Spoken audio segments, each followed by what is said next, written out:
Back now at 8:13 this morning on Today's Health, something better than Botox in just a few months.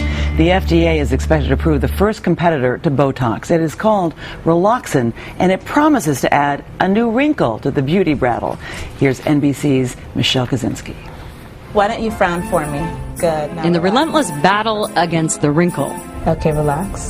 Comes a new weapon for those trenches. Could this top secret little bottle hold something even better than Botox? It's time that we have something that lasts a little bit longer, and I'm hoping that the minute the FDA approves this, I'll be able to use it in my practice. Dr. Leslie Bauman says Relaxin is better. She led the clinical trials on hundreds of patients and says it kicks in faster, about 2 days versus 7 with Botox, and lasts longer, about 5 months. The doctor was very surprised, actually. She's like, wow. Clinical trials are paid for by drug companies, but Bauman also did the trials for Botox, and the Relaxin doctors say their conclusions are backed up by data audited by the FDA. So I'm ready for more. Sharon Jo Nachman volunteered her face for the clinical trial. She said she could see the difference between her results and those of her friends who used Botox. My treatment lasted a lot longer. And doctors expect Relaxin to cost less. It's made from the same substance as Botox and has been used for years in Europe and South America under the name DYSPORT. For 3 years, University of Miami researchers kept this stuff under lock and key during their trials. They can't even show us what the label looks like. But the FDA will decide what kind of claims the company can actually make and whether Relaxin can say that it lasts longer or acts faster than its #1 rival, Botox. Competition makes things better. Something many patients have been waiting for, too, since the price of Botox has been going up. Last year, sales were more than $1 billion. Allergan, the maker of Botox, says they're well-suited to compete with Relaxin in the United States, as we've done so for the last 18 years in other markets. Adding a little warning, physicians should not assume that they can use another product such as Relaxin and get the same precise and predictable results with the same safety profile as they do with Botox. Well, American housewives should be able to make that decision for themselves very, very soon. But until the FDA approves it, under padlock in this lab, it will stay.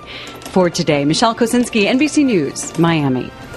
Dr. Nancy Snyderman is NBC's chief medical editor. Dr. Nancy Snyderman, good morning. Hello, Here we go again. Now, this is still a neurotoxin like Botox, right? It is the botulinum toxin. It's just sort of it's a new take on it. It is the first kid on the block to give Botox a real competition. So in terms of difference, we just heard from Michelle Kaczynski that that it basically might last longer. Right. Are these claims proven? Well, here's what our expert we spoke to last night said. It will start earlier. So instead of waiting 3 to 5 days, as women do for Botox to set in, this starts 1 to 3 days. I think there's still some controversy as to how long it will last.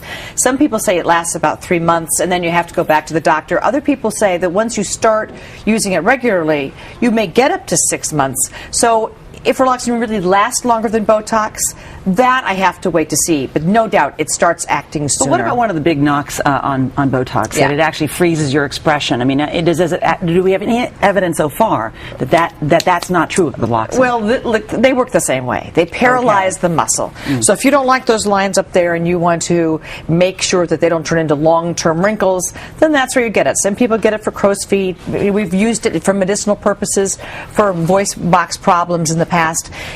It all works the same way. But the most important thing to remember is it's temporary. It will wear off. It doesn't paralyze anything forever. And boy, is this stuff safe. It really has been run through the ringer.